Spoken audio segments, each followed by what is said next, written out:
नमस्कार विद्यार्थियों, study with सीप की ऑनलाइन क्लासेस में आपका स्वागत है। और अपन ने 1.1 और 1.2 जो थी वो पिछले वीडियो में कर ली थी, जिसको एकदम जीरो से शुरू की थी। और ये भी बताया था मैंने कि ये थ्योरी का पार्ट ज़्यादा है, तो उसके अंदर लैंग्वेज जो है वो एग्जाम्पल के अंदर जैसी दे रखी है वैसी उसमें यूज करनी थी, और अपन ने वो सवाल किए। आज अपन चलते आगे 1.3 पे। 1.3 पे चलने से पहले मैं थोड़ी सी बात करता हूँ। देखो 1.3 के अंदर क्या है, दो बातें वैसे मैंने बताई भी थी पहले, और देखो एक बार के लिए, जैसे मैंने शुरुआत में बताए थे बहुत सारे नंबर है ना। जैसे दो नंबर होते हैं, एक होते हैं इरेशनल नंबर और एक होते हैं क्या, रेशनल नंबर। इरेशनल नंबर होते हैं जिनको बोलते हैं अपन क्या, अपरिमेय संख्या, और रेशनल नंबर होते हैं उनको क्या बोलते हैं, परिमेय संख्या। ये तो आपको पीछे बताया था मैंने, और नहीं बताया तो भी देखो, परिमेय संख्या वो होती है जिनको p अपॉन क्यू की फॉर्म में लिख सकते हैं, जहाँ पे q नॉट इक्वल टू 0, ये वाली चीज थी।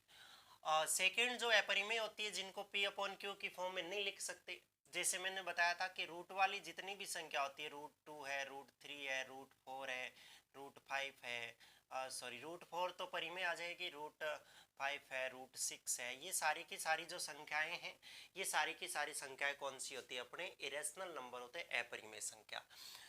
दूसरा नंबर जो 4 है, ये भी अपने पास में एक रेशनल नंबर है, क्योंकि इसको रेशनल नंबर की फॉर्म में लिखा जा सकता है, 4/1 लिख सकते हैं इसको। सेकेंड अपने जैसे है 1.3333 ऐसे है ना, 3 चलता है, तो इसको अपन शॉर्ट में ऐसे लिख सकते हैं। और इसको वापस लिखते हैं तो अपन ऐसे लिख सकते हैं, जब पॉइंट हटाएंगे तो 10/3 लिखेंगे इसको। तो 10/3 लिखेंगे तो मेरे हिसाब से 3.933 ऐसे आता जाएगा ना। हाँ, 3.33 आता जाएगा। जैसे ये वाले नंबर होते हैं, इन नंबरों को अपन क्या कर सकते हैं, इन नंबरों को अपन है तो नहीं वास्तव में तो ये रेशनल नंबर नहीं है, परंतु इनको अपन रेशनल नंबर की फॉर्म में लिख सकते हैं। इसके बाद में जैसे नंबर है 4282828, ये भी है, इसको भी अपन क्या लिख सकते हैं, इसको भी अपन इस परिमेय संख्या रेशनल नंबर की फॉर्म में लिख सकते हैं ना। जबकि ये अगर आ जाए ऐसा 1 2 4 5 6 3 2 8 है ना, ये रिपीटेशन है, ये एक तरह का रिपीटेशन नहीं है, ये अलग अलग संख्याओं रिपीट हो रही है। तो ये वाला जो है इसको अपन p अपॉन क्यू की फॉर्म में नहीं लिख सकते, तो इसलिए ये जो है नंबर ऐसा जो होता है वो क्या होता है, अपरिमेय इरेशनल। बाकी अब तो फिलहाल तो आप इतना ही याद रखो कि रेशनल नंबर वो होते हैं जो p अपॉन क्यू की फॉर्म में होते हैं, और जो रूट वाली संख्या होती है वो अपनी क्या होती है, अपरिमेय संख्या। ये जो एक्सरसाइज है अपनी 1.3, इसके अंदर अपने को क्या दिखाना है, इसके अंदर दिखाना है कि √2 अपरिमेय है, √3 अपरिमेय है, यानी ये संख्याएं इरेशनल नंबर है, ये दिखाना है। हालांकि अपने को पता है, फिर भी इनको क्या करना है, प्रूफ करना है। तो प्रूफ करना है तो देखो क्वेश्चन है, जैसे अपने पास में मान लो क्वेश्चन मुझे किसको दिखाना है, √2 को दिखाना है ना। √2 को क्या दिखाना है मुझे कि √2 इज ए इरेशनल नंबर। वो कहेगा proof √2 is a irrational number, यानी हिंदी में इसको कहे तो सिद्ध कीजिए कि ये एक क्या है, अपरिमेय संख्या है। √2 अपरिमेय संख्या, इसको अपने को क्या करना है, सिद्ध करना है, इसको प्रूफ करना है। तो देखो इसको प्रूफ करने का एक फिक्स पैटर्न है, एक फिक्स तरीका है, एक थ्योरम है। इससे पहले मैं उसके बारे में भी थोड़ी सी बात करूं। देखो थ्योरम क्या कहती है, इससे पहले जो थ्योरम है वो थ्योरम ये कहती है कि अगर कोई नंबर p है वो a स्क्वायर को डिवाइड कर रहा है, इट मीन्स कि p डिवाइजर है, a डिवाइड कर रहा है किसको, a स्क्वायर को। मतलब a स्क्वायर में अगर p का भाग जा रहा है तो वो थ्योरम कहती है कि a में भी p का भाग जाएगा। मतलब ये हुआ कि अगर 2 के स्क्वायर में 3 का भाग जा रहा है, नहीं जा रहा, इसमें मैं ऐसे लिख दो, यानी ऐसे लिख दो, अगर 4 के स्क्वायर में 2 का डिवाइड जा रहा है तो ये कह रहा है 100% 4 में भी 2 का डिवाइड जाएगा। ये थ्योरम है अपने इस सवाल को करने से पहले, इस एक्सरसाइज को शुरू करने से पहले। हालांकि इसका प्रूफ अपने को नहीं देखना कि किस हिसाब से होता है, तो इस बात को ध्यान रखना कि अगर p इसके स्क्वायर को डिवाइड कर रहा है तो वो जो p है इस नंबर को भी क्या करेगा, डिवाइड करेगा। मतलब a स्क्वायर में अगर p का भाग जा रहा है तो a में भी p का भाग जाएगा। जो देख लो 4 के स्क्वायर में अगर 2 का भाग जा रहा है तो 4 में भी 2 का भाग जाएगा। ये इसकी थ्योरम है और इसी को यूज लेते हुए अपने को वहां पे चलना है। तो इसको जब प्रूफ करते हैं, इसको जब सिद्ध करते हैं, तो क्या होता है अपने पास में कि सबसे पहले अपन क्या मान लेते हैं, लेट यानी माना root two is a rational number. यानी इसको क्या मान लेते हैं अपन, पहले रेशनल नंबर मान लेते हैं ना। यानी हिंदी में कहे तो रूट 2 एक क्या है, अपरिमेय संख्या है, सॉरी परिमेय संख्या मान ली। मतलब उसका क्या मान लिया अपन ने, उल्टा मान लिया। अब देखो रेशनल नंबर है, परिमेय संख्या, तो अपन उसको जानते हैं p अपॉन क्यू की फॉर्म में लिख सकते हैं। तो मैं इस रूट टू को क्या लिख सकता हूँ, p अपॉन क्यू की फॉर्म में लिख सकता हूँ। अगर वो p और q दो नंबर मान लो मैं a और b, जहाँ पे ये भी ध्यान रखना है कि b नॉट इक्वल टू 0, यानी q नॉट इक्वल टू 0 तो b नॉट इक्वल टू 0। तो ये रेशनल नंबर है तो मैं इसको इस हिसाब से लिख सकता हूँ, root two is equal to a upon b। जहाँ पे वेयर यानी जहाँ a और b जो है वो a और b क्या है अपने पास में, पॉजिटिव इंटीजर है ना। a और b है वो क्या है, पॉजिटिव इंटीजर है कोई भी। और ये भी है कि b नॉट इक्वल टू 0 है।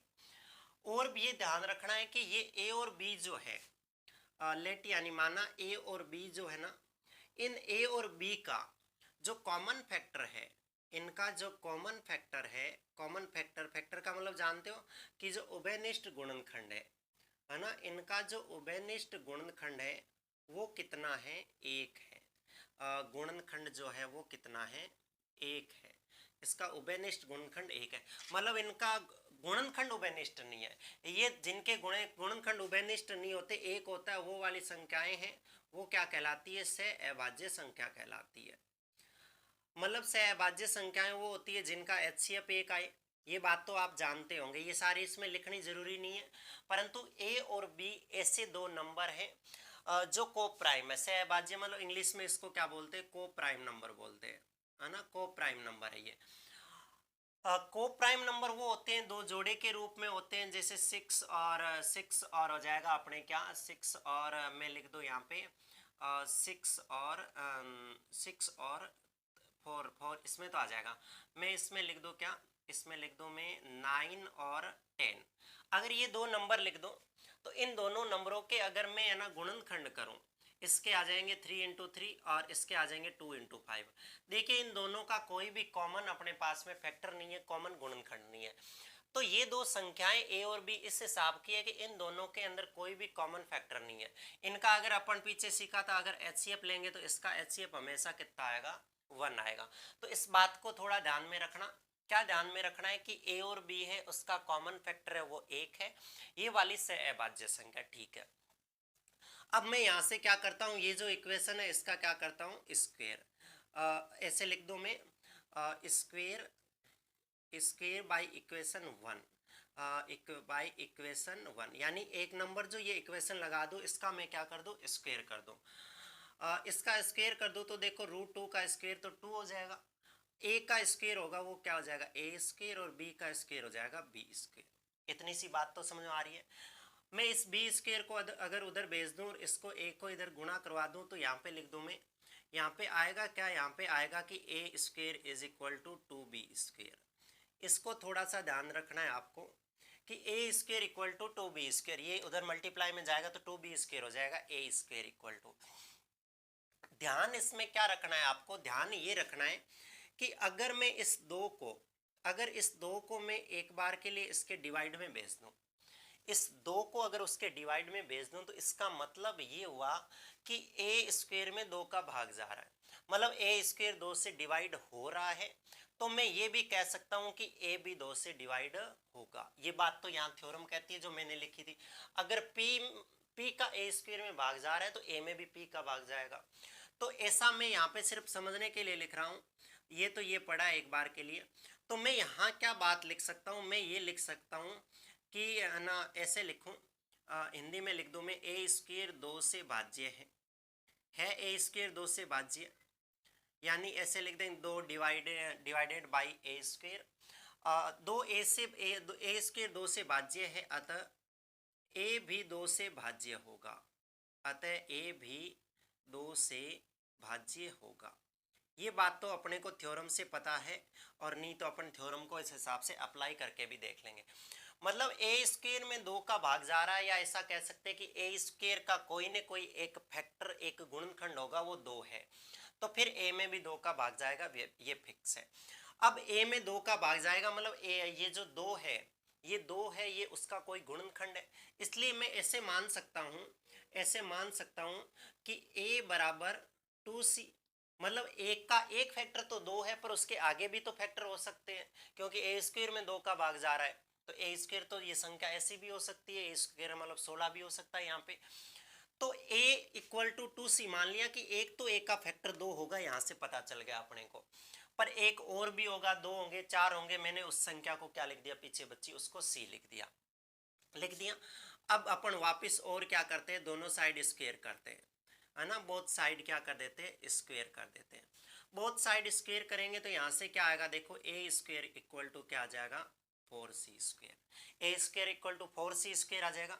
मैं यहाँ पे इक्वेशन, इसको इक्वेशन नंबर 2 लिख दूँ, है ना, और मैं लिखूँ बाई इक्वेशन 2, बाई इक्वेशन 2 यानी इक्वेशन 2 से मैं ए स्क्वायर की जगह वैल्यू रख दूँ क्या, 2b स्क्वायर, मतलब ए स्क्वायर की वैल्यू 2b स्क्वायर है, तो ये लिख दिया एक की जगह, ए स्क्वायर की जगह 2b स्क्वायर, और इक्वल में क्या पड़ा है अपने पास में, 4c स्क्वायर। अब यहाँ से इसको काट दो तो ये 2 टाइम कट जाएगा, मतलब आएगा क्या आएगा, ये b square equal to 2c square, ये आएगा। अब देखो वो सेम की सेम बात जो ऊपर थी, मैं इस 2 को उसके डिवाइड में भेज सकता हूँ, मैं इस 2 को डिवाइड में भेज सकता हूँ। इसका मतलब क्या हुआ, इसका मतलब ये हुआ कि b स्क्वायर 2 से भाज्य है, मतलब b स्क्वायर में 2 का भाग जा रहा है, तो फिर b में भी 2 का भाग जाएगा, क्योंकि ये थ्योरम कह रही है। अब b स्क्वायर 2 से भाज्य है, तो b में भी 2 का भाग जाएगा, तो मैं एक बार के लिए ये बात लिखता हूँ यहाँ पे, और फिर बाद में आगे क्या होता है समझाता हूँ। देखो मैं ये लिखता हूँ कि b स्क्वायर 2 से भाज्य है, b स्क्वायर 2 से भाज्य है, मतलब ए बी स्क्वायर में 2 का भाग जाता है, या ऐसे लिखेंगे 2 divided by B square, and और क्या लिख देंगे, और नहीं, अतः b भी 2 से भाज्य होगा, अतः b भी 2 से क्या होगा, b भी 2 से क्या होगा, भाज्य होगा, b भी 2 से भाज्य होगा। इतनी बात तो ठीक है। अब समझो, देखो पहले शुरुआत में लेके क्या चले थे कि a और b है वो उसका उभयनिष्ठ गुणनखंड कोई नहीं है, कि ऐसा कोई भी फैक्टर नहीं है कि इन दोनों नंबरों का क्या हो, वो कॉमन फैक्टर हो। ठीक है, कॉमन फैक्टर नहीं है, तो फिर कॉमन फैक्टर नहीं है तो यहाँ तो वो बात गलत आ रही है ना। क्यों गलत आ रही है, क्योंकि देखो ए स्क्वायर में 2 का भाग जा रहा है, तो ए में भी 2 का भाग जा रहा है, मतलब ए का कोई ना कोई फैक्टर 2 है, और यहाँ बी स्क्वायर में 2 का भाग जा रहा है, तो बी में भी 2 का भाग जा रहा है, इसका मतलब यहाँ पर भी क्या है, यहाँ पर भी ये 2 है जो इसका फैक्टर है। आगे लिखना चाहें तो लिख सकते हैं b इक्वल टू 2d, है ना, क्योंकि 2 के अलावा भी इसके होंगे, पर 2 तो है ही है। तो देखो यहाँ पे मैं ऐसा लिखूं कि 2 जो है, 2a तथा b, 2a तथा b दोनों का, है ना, 2a तथा b दोनों का क्या है, उभयनिष्ठ गुणनखंड है। दोनों का क्या है, उभयनिष्ठ गुणनखंड, उभयनिष्ठ गुणनखंड है, मतलब ये दोनों का क्या है, कॉमन फैक्टर है, दोनों का क्या है, कॉमन फैक्टर है, उभयनिष्ठ गुणनखंड है, मतलब 2 का भाग इसमें भी जा रहा है और उसमें भी जा रहा है।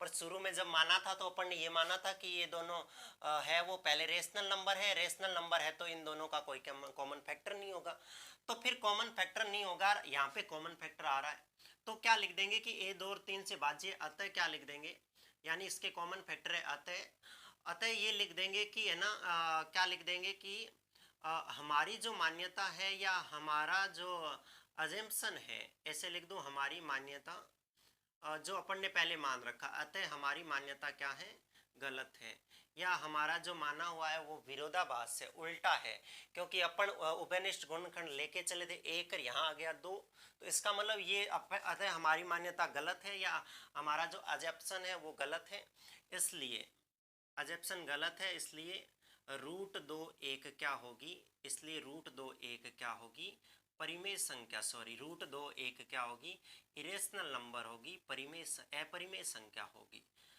अपरिमेय संख्या होगी। ये अपने को प्रूव करके बताना था। आप लोगों को समझ में आया होगा। देखो वैसे इसके अंदर समझने वाली कोई बात नहीं है, वैसे इसका लैंग्वेज में भी इतना ज़्यादा कोई फ़र्क नहीं है कि सारी जो बातें हैं वो एक जैसी हैं। आप ये जो एग्जाम्पल में लिखी हुई है वहाँ से बातें उठा सकते हो।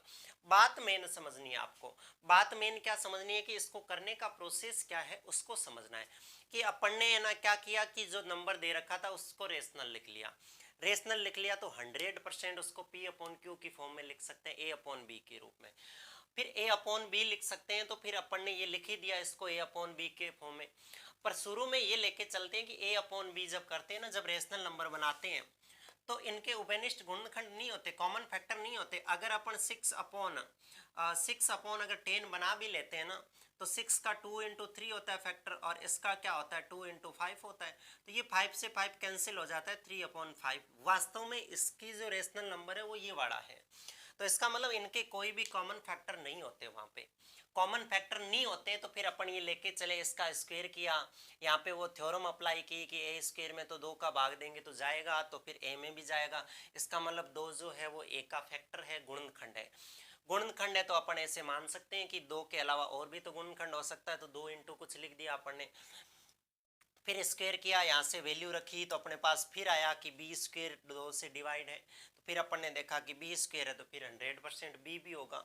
बी हो गया, तो अब पता चला अपने को यहाँ से कि ए भी 2 से भाज्य है, बी भी 2 से भाज्य, डिवाइड हो रहा है दोनों से। तो फिर ऐसा तो यहाँ हो ही नहीं सकता। अगर ऐसा है तो अपन ने जो माना था वो गलत बात है, और वो गलत बात है तो फिर जो अपन ने रेशनल माना है वो भी गलत बात है। तो ये कौन सा नंबर हो जाएगा, अपरिमेय संख्या हो जाएगी। तो इस हिसाब से ये √2 वाला मैंने किया। इस हिसाब से एक √3 का है, √5 का है, √7 का, किसी का भी आप इस हिसाब से लिख सकते हो। अगर आपको √3 का लिखना है तो यहाँ पे क्या आ जाएगा, √3 आ जाएगा। आपको लिखना है तो यहाँ पे क्या आ जाएगा, 3 आ जाएगा। यहाँ पे क्या आ जाएगा, 3 आ जाएगा। आप जब स्क्वायर करोगे तो ये क्या आ जाएगा, यहाँ पे 3 आ जाएगा। ये तो यही रहेगा। यहाँ पे क्या आ जाएगा, 3। यहाँ पे करेंगे ए स्क्वायर 3 से डिवाइड है, तो फिर ए भी 3 से डिवाइड होगा, ये लिख देंगे। फिर आगे क्या लिखना है कि a बराबर 2c मानना है, तो अब की बार अपन a बराबर क्या मान लेंगे, 3c, क्योंकि एक इसका जो फैक्टर है वो 3 है, और दूसरे कुछ भी हो सकते हैं। तो 3 into c मान लिया, 3c मान लिया। फिर स्क्वायर किया तो ये 9c स्क्वायर आ जाएगा। इक्वेशन 2 से जब वैल्यू रखेंगे तो इसकी जगह क्या रखनी पड़ेगी, 3b स्क्वायर रखनी पड़ेगी। इधर से अपने पास में क्या है, 9, 3 का स्क्वायर 9, ये 3 टाइम कट जाएगा, तो b स्क्वायर इक्वल टू क्या आ जाएगा, 3। अब b स्क्वायर में 3 का भाग जा रहा है, तो यहाँ लिखेंगे b स्क्वायर 3 से डिवाइड हो रहा है, तो फिर इसमें लिखेंगे कि b भी 3 से डिवाइड होगा। इसलिए जो 3 है वो a और b दोनों का उभयनिष्ठ गुणनखंड है, मान्यता गलत है। और इस प्रकार से √3 अपना क्या है, अपरिमेय संख्या है। इस हिसाब से अपन किसका लिख सकते हैं, इस हिसाब से अपन 5 का लिख सकते हैं, 6, 7, 8 इनका लिख सकते हैं।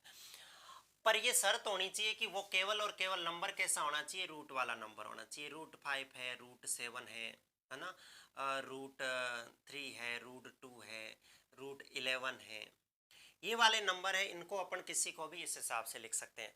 पर अगर अपने पास में जैसे √6 है, वो भी इसमें आ जाएगा। इसके अलावा जैसे अपने पास में √8 आ गया, तो √8 आ गया तो इसको तो अपन ऐसे लिख सकते हैं 4 2 जा 8, मतलब ब्रैकेट के अंदर भी ऐसा लिख सकते हैं, ऐसा लिख सकते हैं। तो फिर इस 4 को तो बाहर ले आएंगे रूट से, तो कितना बाहर आ जाएगा, 2 आ जाएगा, और रूट में कितना बच जाएगा, 2। तो ये 2√2 आ जाएगी। तो इसको सोल्व करने का थोड़ा सा अलग, हालांकि है तो ये सारा सेम इस सिस्टम, पर इसको लिखने का थोड़ा सा क्या होगा, अलग तरीका होगा, उसको मैं आगे बताता हूँ। अगला जो सवाल है अलग टाइप का, अगला जो सवाल है, जैसे मान लो आपके पास में एक क्वेश्चन आ गया, एक क्वेश्चन आ गया कि आप दिखाइए क्या, आप दिखाइए 5 माइनस √3। ये क्या है, ये भी क्या नंबर है, इरेशनल नंबर है ना। ये भी कह दे क्या नंबर है आपके पास में, इरेशनल नंबर है, मतलब ये कैसा नंबर है, अपरिमेय नंबर है। तो अब आपको कह दे कि ये इरेशनल नंबर है, अपरिमेय नंबर है, तो इसको लिखने का तरीका क्या होता है। तरीका तो वही होता है, सबसे पहले आप वो सेम ही बात लिखोगे, क्या लिख दोगे कि लेट, यानी माना 5 minus √3 is a rational number, लिख देंगे सेम सेम। रेशनल नंबर मतलब परिमेय संख्या है, रेशनल नंबर मतलब ये कैसी संख्या है, परिमेय संख्या है। अगर ये परिमेय संख्या है तो अपन इसको लिख सकते हैं कैसे, ऐसे 5√3 को लिख सकते हैं, 5 माइनस √3 को कैसे, a अपॉन बी की फॉर्म में, जहाँ वो सेम ही बात लिख देंगे क्या है कि a और b क्या है, अपने पॉजिटिव इंटीजर है। नीचे ये भी बात लिख देंगे कि a और b का कोई भी कॉमन फैक्टर नहीं है। अब इनका कॉमन फैक्टर नहीं है तो फिर इसको आगे ज़्यादा उसका स्क्वायर करना और करना नहीं होता। जब ऐसा क्वेश्चन आ जाए, वो तरीका है वो सिर्फ और सिर्फ किसमें है कि जो रूट में नंबर है उनके लिए है। अब देखो इसको करते हैं तो रूट वाली संख्या को सिंगल बना दो, रूट वाली संख्या को सिंगल बना दो, अकेला बना दो। इसका मतलब इस √3 को इधर ले आओ, √3 को इधर ले आओगे तो प्लस का हो जाएगा, और इस a माइनस बी, a/b को उधर ले जाओ तो ये हो जाएगा। भले ही यहाँ से आप क्या करो, एलसीएम ले लो, नहीं तो आप देखिए यहाँ से आप समझो इस बात को और यही सवाल खत्म हो जाएगा। ये आपको पता होगा, आपको ये पता होगा कि कोई भी रेशनल नंबर है, कोई भी रेशनल नंबर है, मान लो 2/3 है, कोई भी रेशनल नंबर है 2/3, इसमें अगर किसी भी नंबर की मल्टीप्लाई करोगे, इसके अंदर कोई भी नंबर ऐड करोगे, इसमें किसी भी नंबर का डिवाइड करोगे, इसमें किसी भी नंबर को सब्ट्रैक्ट करोगे यानी माइनस करोगे, है ना, किसी भी संख्या को गुणा भाग जोड़ कुछ भी करोगे, तो वापस जो आंसर आएगा वो कैसा आएगा अपने पास में, रेशनली आएगा। अगर रेशनल नंबर में किसी भी नंबर की मल्टीप्लाई, वो भी नंबर कैसा होना चाहिए, रेशनल नंबर होना चाहिए। अगर किसी रेशनल नंबर के अंदर रेशनल नंबर की मल्टीप्लाई की जाती है, डिवाइड किया जाता है, ऐड की जाती है या सब्ट्रैक्शन किया जाता है, तो उस टाइम जो रिजल्ट आता है वो अपने पास में क्या होता है, वो भी रेशनल नंबर होता है, परिमेय संख्या होती है। पर ये होता है कि अपन अगर किसी नंबर को मीन्स अपन किससे करें, √2 को अगर मल्टीप्लाई कर दे अपन किससे, 5 से, यानी ये अपरिमेय संख्या इरेशनल नंबर है, इसको 5 से कर देंगे तो जो रिजल्ट आएगा वो अपने पास में अपरिमेय ही आएगा। तो इस बात का थोड़ा ध्यान रखना कि अगर रेशनल नंबर में कुछ जोड़ें घटाएं गुणा भाग करें तो वो वापस क्या आता है अपने पास में, रेशनली आता है। तो देखो 5 है, एक रेशनल नंबर है, नहीं तो इसको बना सकते हैं 5/1 लिख के रेशनल नंबर बना सकते हैं, इसको तो बना सकते हैं। फिर इसमें से -a/b तो रेशनल नंबर है ही क्योंकि p/q की फॉर्म में लिखा हुआ है।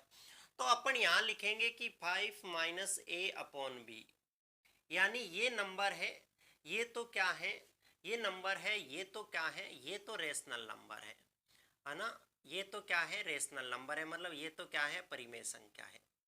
ये तो कैसी संख्या है, रेशनल है, परिमेय संख्या है।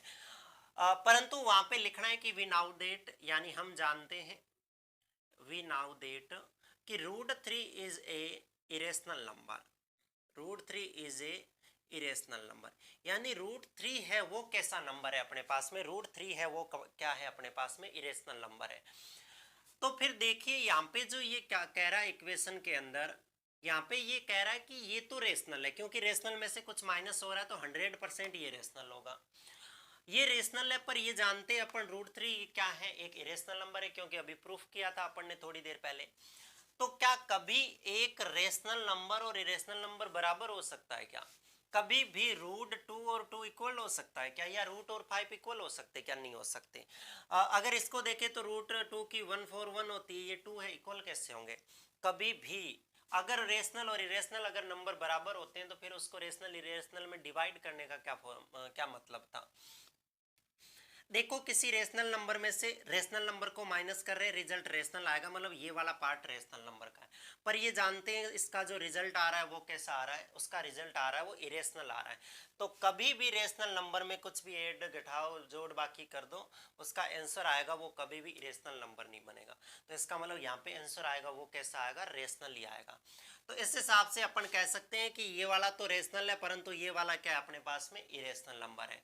इसलिए अपन क्या लिख देंगे, इसलिए ये लिख देंगे कि यह विरोधाभास की स्थिति है ना, ये बात जो है ये क्या है, विरोधाभास की स्थिति है, विरोधाभास की स्थिति है। विरोधाभास की स्थिति कह दो या अपन कह दो कि है ना, ये बात जो है दोनों एक दूसरे के विपरीत है। ये विरोधाभास की स्थिति है, अतः क्या लिख देंगे, अतः जो हमारी मान्यता है ना, अतः हमारी मान्यता, मान्यता का मतलब जो ऊपर अपन ने मान रखा है वो मान्यता है, जो अजम्पशन है वो अपना क्या है, गलत है। और गलत है इसलिए जो 5 - √3 होगी वो 100% क्या होगी, अपरिमेय होगी, इरेशनल होगी, इरेशनल या अपरिमेय संख्या है। तो इतनी बात आपको समझ में आई होगी कि क्या करना है अपने को, कभी भी 5 - √3 5 + √3 कोई भी इरेशनल नंबर है उसमें रेशनल नंबर को चाहे जोड़ दो चाहे घटा दो गुणा भाग कुछ भी करवा दो, आंसर जो आएगा वो 100% क्या आएगा अपने पास में, इरेशनल ही आएगा। तो ये वास्तव में तो अपने को पता है कि ऐसा करने पे इरेशनल ही आएगा, पर उसको प्रूफ करके बताना कि कैसे आएगा। तो ये इस हिसाब से आएगा कि जो नंबर दे रखा था वो उसको रेशनल मान के ये कर दिया। बाद में अपन ने देखा कि एक पार्ट है वो तो क्या आ गया अपने पास में रेशनल, पर उसके सामने का जो पार्ट है वो इरेशनल आ गया। तो फिर दोनों विरोधाभास की स्थिति होगी, एक दूसरे की उल्टी स्थिति हो गई। तो इसलिए अपन कह सकते हैं कि ये जो होगी वो अपरिमेय संख्या होगी। अब इस सवाल के अंदर आपके कुछ भी आ जाए, भले ऐसा आ जाए 5 माइनस 2√3 आ जाए, तो फिर उससे क्या फर्क पड़ता है, वो सेम ही मानेंगे, ऐसा कुछ करेंगे। मैं अभी शॉर्ट में सारे सवाल बताऊंगा, इसके आगे सवाल मैं नहीं करवाऊंगा, आप अपने हिसाब से उन सवालों को कर सकते हैं, सिंपल से सवाल है। देखो इसको मैं उधर ले जाऊं तो ये क्या हो जाएगा 2√3 हो जाएगा, और इक्वल में ये इधर आएगा तो ये हो जाएगा 5 माइनस a अपॉन बी। 2 को मैं इसके डिवाइड में भेज सकता हूँ तो ये 5/2 हो जाएगा माइनस a/2b हो जाएगा। इक्वल में क्या बचेगा, मतलब कुल मिला के अपने को क्या करना है, रूट वाली संख्या को सिंगल बचा लेना है। सिंगल बचा लेंगे तो सुनो 5/2 क्या एक तरह का रेशनल नंबर है। अब 5/2 रेशनल है तो रेशनल में से कोई रेशनल नंबर घटेगा तो क्या इरेशनल नंबर आ जाएगा, क्या नहीं आएगा। तो फिर रेशनल में से जब रेशनल घटेगा तो रेशनल ही आएगा, और यहाँ पे एक दूसरे की उल्टी स्थिति आ रही है तो फिर कह देंगे कि ये जो नंबर है ये भी कैसा इरेशनल है, अपरिमेय है। इसी हिसाब से आपको कुछ ही लिख दे, जैसे आपको कह दे 1/2 को बताओ ये होता है क्या, तो आप वो सेम ही लिखोगे, a/b लिखोगे कि a/b इक्वल टू 1/√2 होता है। आपको तो √2 को करना है तो इन दोनों को उल्टा कर दो, है ना, इनवर्स कर दो इसका, तो ये b/a हो जाएगा। भाई 5/2 अगर रेशनल नंबर है तो 100% क्या 2/5 भी रेशनल नंबर नहीं होगी क्या, तो इसको मैंने उल्टा कर दिया, √2/1 तो ये √2 हो गया, इक्वल टू क्या है b/a। b/a करो चाहे a/b करो, उससे कोई फर्क नहीं पड़ता, वो तो रेशनल है तो रेशनल ही रहनी है।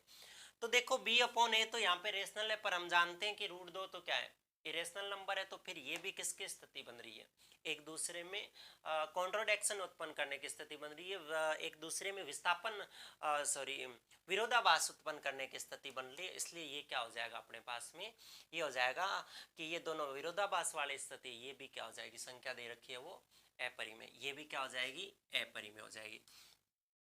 इसके अलावा और कोई तरह का सवाल आए तो आप सारों को कर सकते हो, जैसे ये आ जाए 2√2 आ जाए तो फिर उससे क्या होता है a/b, आप इसको यहाँ से हटा के इसके डिवाइड में भेज दो, तो क्या हुआ, किसी परिमेय संख्या को अगर इसको 2 से मल्टीप्लाई कर दो तो क्या ये इरेशनल बन जाएगी, नहीं बनेगी।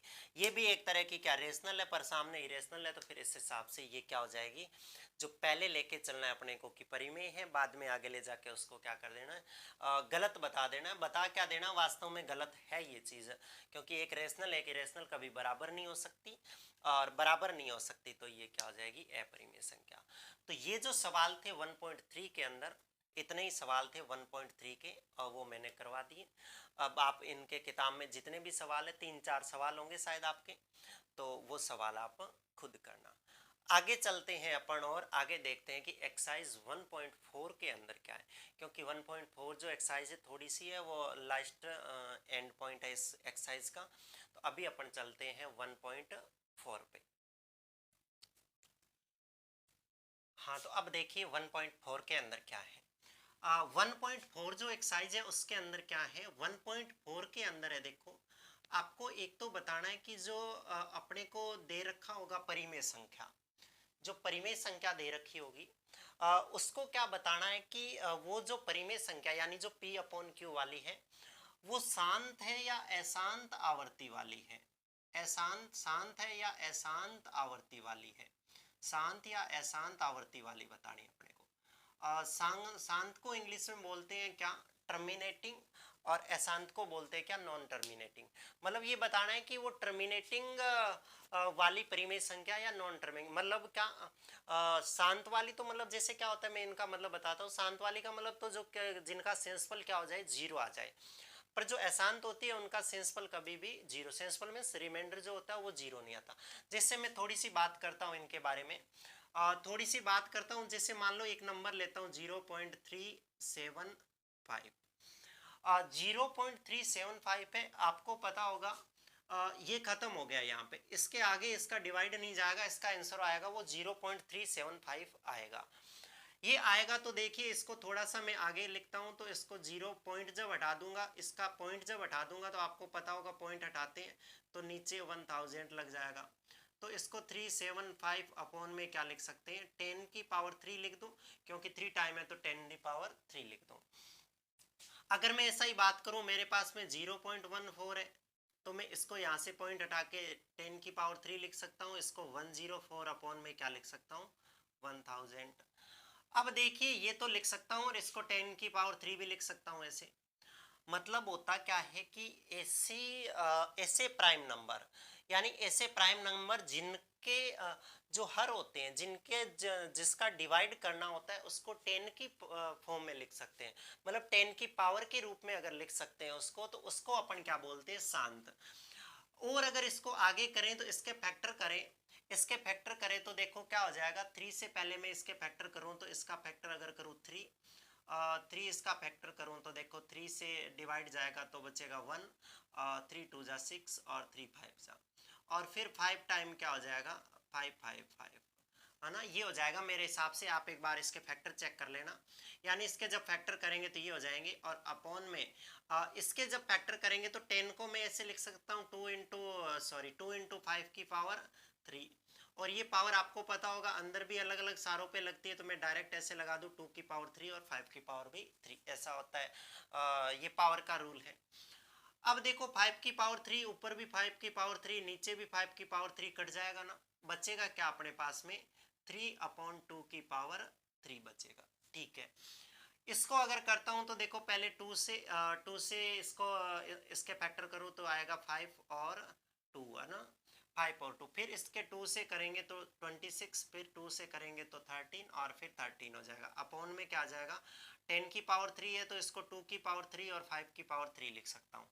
इस बार देखो 2 की पावर 3 से 2 की पावर 3 कट जाएगा, ये कितना आ जाएगा, 13/5 की पावर 3, है ना, 13/5 की पावर 3 आ जाएगा। इसी प्रकार में एक और क्या करूं, इसी हिसाब से चलो इनको देखो, इन दो नंबरों को देखो, क्या दिख रहा है आपको कि मैंने क्या किया कि जो नंबर था उसको 10 की फॉर्म में लिख दिया, 10 की पावर में अगर लिख सकते हैं तो मैंने बताया वो शांत होता है, टर्मिनेटिंग होता है वो। अब देखो 10 की पावर 3 और 10 की पावर 3 के रूप में लिख सकते हैं, तो इसको मैंने जब इनके गुणनखंड, इनके फैक्टर करके लिखे, तो इनको इस हिसाब से लिख लिया, इस हिसाब से लिख लिया, तो 5 5 कट गया, क्या बचा, 2 की पावर 3, इधर काटा तो क्या बचा, 5 की पावर 3।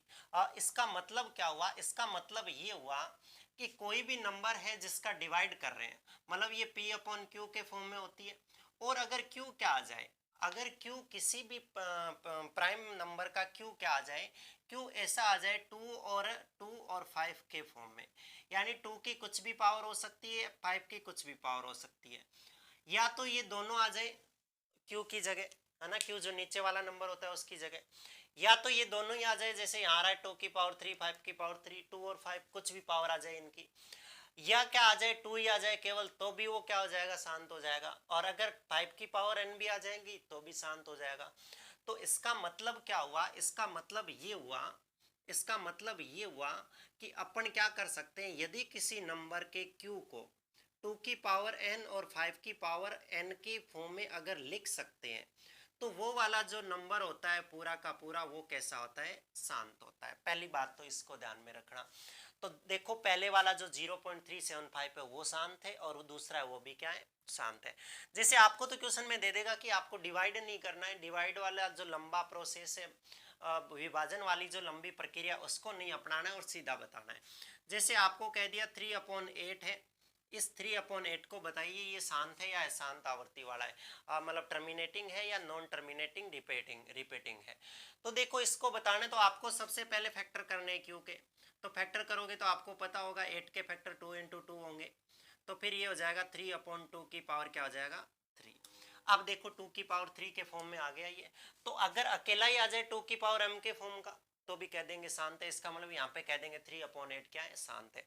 अब इसी का ही जो दूसरा क्वेश्चन है ना, मैं इसको आगे लेके चलता हूँ, हालांकि यहाँ तो इतना ही पूछ रखा था 1.4 के अंदर कि पहले क्वेश्चन में बताओ ये शांत है या अशांत है, तो ये शांत है 2 की पावर 3। पर आगे जो दूसरा क्वेश्चन है इसी का, उसमें पूछ रहे हैं कि पहले क्वेश्चन में जितने भी आप यूज ले रहे हो ये क्वेश्चन, उसके अंदर है ना, ये अगर शांत है तो कहाँ पे शांत हो जाती है, रुक कहाँ पे जाती है, ये प्रक्रिया वहां पे बतानी है। तो देखो इसको आगे ले जाना है, आगे ले जाना है तो 3/2 की पावर 3। आप अपनी मर्जी से इसको 2 की पावर m 2 की पावर n के फॉर्म में बढ़ाना चाह रहे हो तो आप इसको 5 की पावर 3 से नीचे मल्टीप्लाई करा दो, 5 की 3 से ऊपर करा दो, वापस कट जाएगा, कोई फर्क नहीं पड़ेगा। अब देखो इनको मल्टीप्लाई कर लो, 3 इंटू इसका कितना आ जाएगा 125, 5 की क्यूब, और इनको ऐसे लिख सकता हूँ मैं 10 की पावर 3 की फॉर्म में। ऊपर वाले को मल्टीप्लाई कर लो, देखो 5 3 जा 15, 3 2 जा 6 और 1 7 और 3 अपॉन में 10 की पावर ये मतलब ये लिख दो, और इसको वापस क्या लिख दो 0.37 और 5। ये बात आपको समझ में आई क्या? ये आगे सेकंड क्वेश्चन में वो कहेगा कि अगर ये शांत है तो आप इसको बताइए कि ये काम पे खत्म हो जाएगी, है ना, इसका दशमलव प्रसार क्या होगा ये बताइए। तो ये बता सकते हैं इसका दशमलव प्रसार। अब अगर ये आ गया इसका आंसर, तो अब आगे देखो क्या होगा।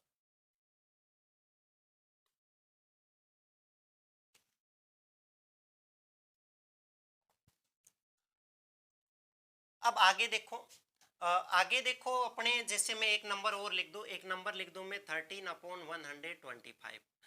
तो इस 13/125 जो है इसको कैसे लिखेंगे? जैसे 13 पढ़ा, इसके फैक्टर कर सकते हैं तो मैं अभी डायरेक्ट लिख सकता हूँ 5 की पावर 3 आएगा। 5 की पावर 3 आएगा तो मैं इसको 13/5 की पावर 3 मेरी मर्जी से यहाँ पे 2 की पावर 3 लगा सकता हूँ, इंटू में 2 की पावर 3 करना पड़ेगा। ये 13 इंटू 2 की पावर 3 कितना हो जाएगा 8 हो जाएगा, अपॉन में इसको 10 की पावर 3 लिख देंगे, और इसको मल्टीप्लाई करेंगे तो मेरे हिसाब से 104 आ जाएगा, अपॉन में 10 की पावर 3 तो 1000 आ जाएगा। तो ये आ जाएगा 0.104। तो देखिए ये भी एक तरह का क्या था, ये भी एक तरह का अपने पास में क्या था, P अपॉन क्यू था। क्यू जो था वो 5 की पावर n की फॉर्म में था, तो इसको भी लिख दिया, तो ये भी क्या है, एक तरह का शांत है। और अगर मैं ऐसा लिख दूं एक नंबर 7/18, 7 नंबर 80 लिख दूं, तो 7/80 के जब टुकड़े करेंगे तो 2 से आया 14, फिर 14 से आया 20 और 20 से आया 10।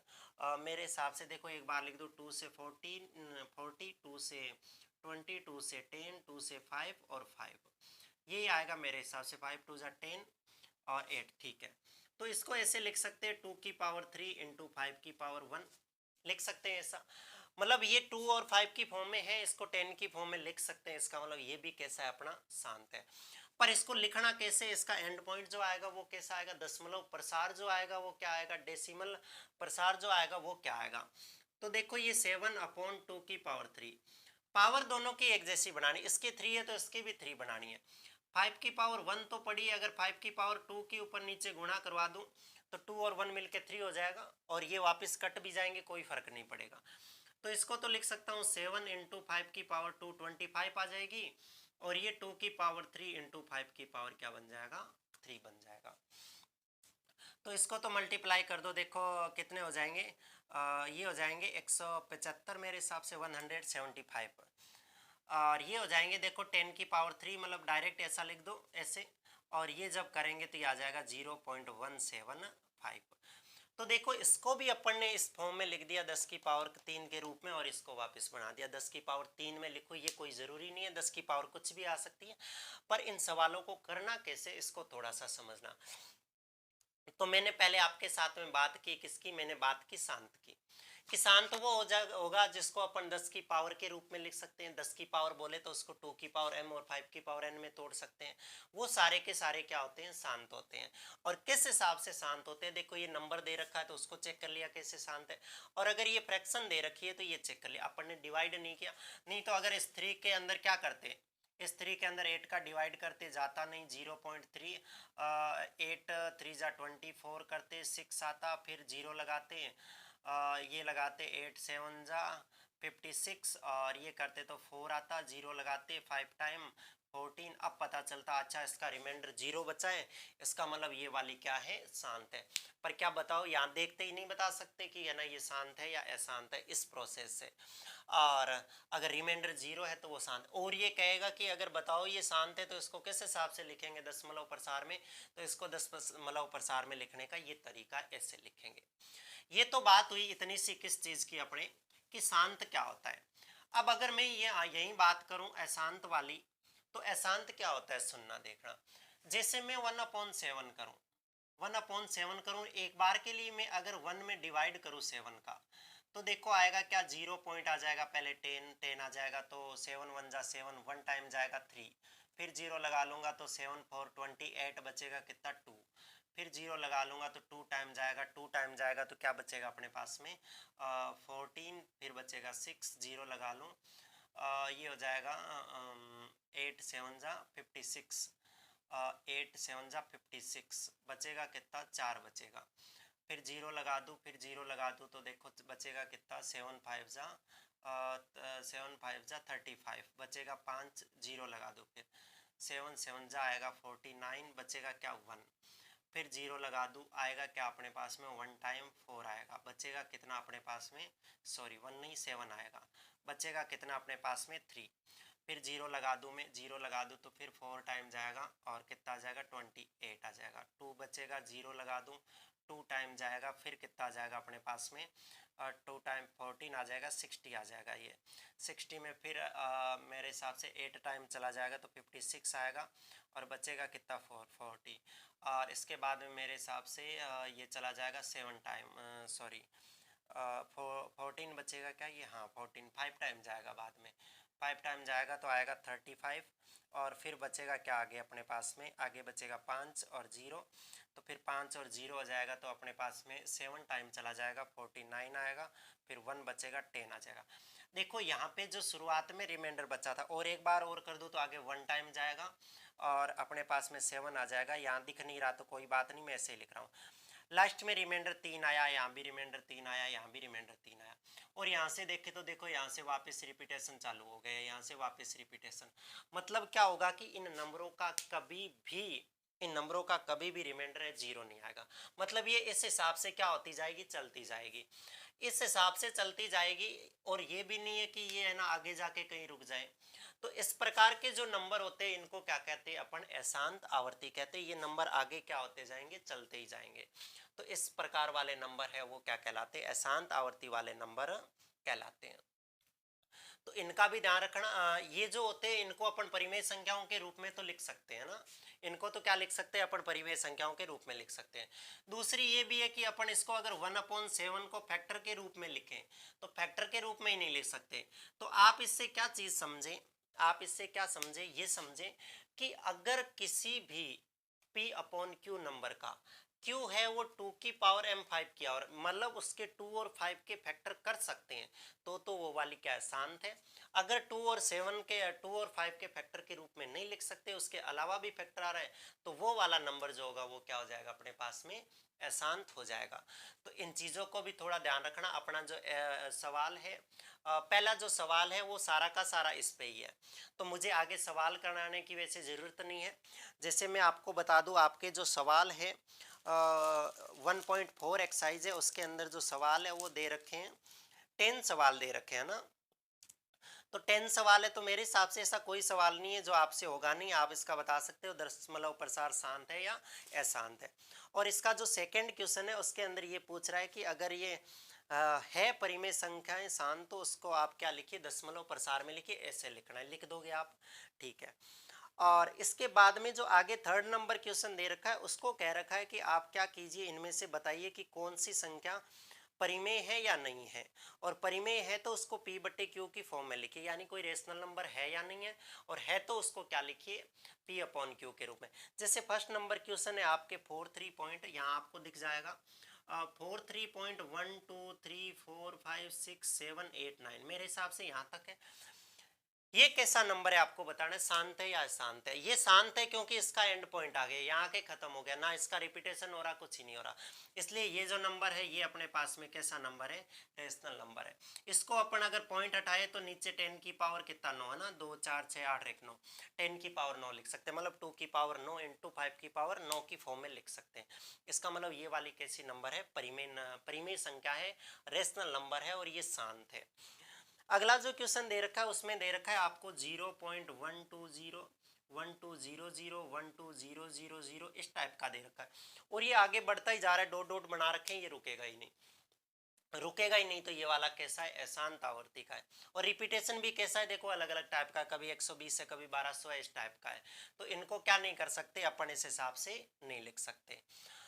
तो ये वाला क्या हो जाएगा अपने पास में, अपरिमेय नंबर हो जाएगा, अपरिमेय नंबर हो जाएगा। इसका मतलब इसको P अपॉन क्यू की फॉर्म में नहीं लिख सकते। थर्ड जो क्वेश्चन है आपका, उसके अंदर लिख रखा है क्या, 4 3.1 2 3 4 5 6 7 8 9। जो पहला क्वेश्चन है सेम ही लगभग वो लिख रखा है, और ऊपर ये बार लगा रखा है। इस हिसाब से ये बार लगा रखा है, इसका मतलब इसके अंदर रिपीटेशन है। इसके अंदर रिपीटेशन है इन्हीं नंबरों का, कि वापिस ऐसा ही लिख सकते हैं। तो इन नंबरों को अपन P अपॉन क्यू की फॉर्म में लिख सकते हैं। हालांकि इतना लिखना अपने है नहीं, लिखने वाला नहीं है, फिर भी मैं एक बार बता दूं इसको, कि इसको P अपॉन क्यू की फॉर्म में किस प्रकार से लिखते हैं। तो इसको देखिए, जैसे अपन क्या करते हैं, पहले x इक्वल टू मान लेते हैं, जो नंबर दे रखा होता है वो 4 3.1 2 3 4 5 6 7 8 9। और एक बार और लिख देता हूँ इसको 1 2 3 4 5 6 7 8 9। मैं इसकी दोनों साइडों में, ऐसे आपने 9th क्लास में किए होंगे, 10 की पावर 9 से मल्टीप्लाई करवा दूं, तो ये जो पॉइंट है यहाँ पे आ जाएगा, है ना। ये 4 3 1 2 3 4 5 6 7 8 9 पॉइंट यहाँ आ जाएगा, और ये हो जाएगा 1 2 3 4 5 6 7 8 और 9।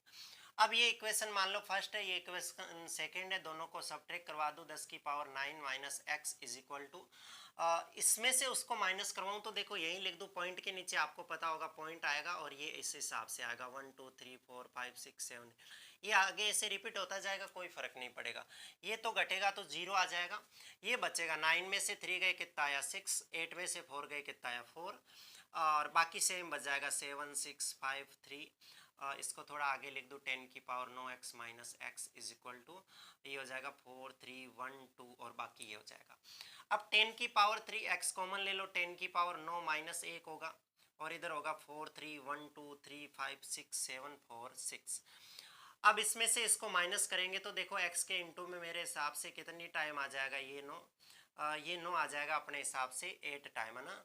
2 4 6 7 और 8 टाइम, और अपॉन में आ जाएगा 4 3 1 2 3 5 6 7 4 6। और अपने को अगर x की वैल्यू निकालनी है तो ये आ जाएगा 4 3 1 2 3 5 6 7 4 6। अपॉन में आ जाएगा क्या, 9 9 9, और ये 9 आ जाएगा। जितने भी टाइम आएगा ये 9 9 आ जाएगा ना। तो इस हिसाब से अपन क्या कर सकते हैं, जो अपने को दे रखी है ना, रिपीटेशन वाली जो संख्या दे रखी है, उनको भी अपन P अपॉन क्यू की फॉर्म में लिख सकते हैं। ऐसा आपने 9th क्लास में पढ़ा होगा। यहाँ हालांकि यहाँ लिखना नहीं है, इसको आपको बताना है कौन सी परिमेय है और कौन सी अपरिमेय है। तो बता दोगे उनको कौन सी परिमेय है और कौन सी अपरिमेय है। तो इस हिसाब से जो 1.4 एक्सरसाइज है उसके जो क्वेश्चन थे वो इस हिसाब से थे। अगर जरूरत पड़ेगी तो मैं क्वेश्चन भी करवाऊंगा, बाकी इतनी ज़्यादा क्वेश्चन करने की भी जरूरत नहीं, आप खुद कर सकते हो। इनके जितने भी 3 4 सवाल दे रखे वो आप कर सकते हो ना। तो इस हिसाब से अपन ने क्या किया कि जो पहली एक्सरसाइज थी एक वीडियो के अंदर 1.2 और 1.1 की, और 1.3 और 1.4 थी वो सेकंड वीडियो के अंदर कर ली। तो आप इन वीडियो को बार बार देखिए, समझ में नहीं आए तो, क्योंकि ये थ्योरी का पार्ट ज़्यादा है, इसकी लैंग्वेज ज़्यादा है।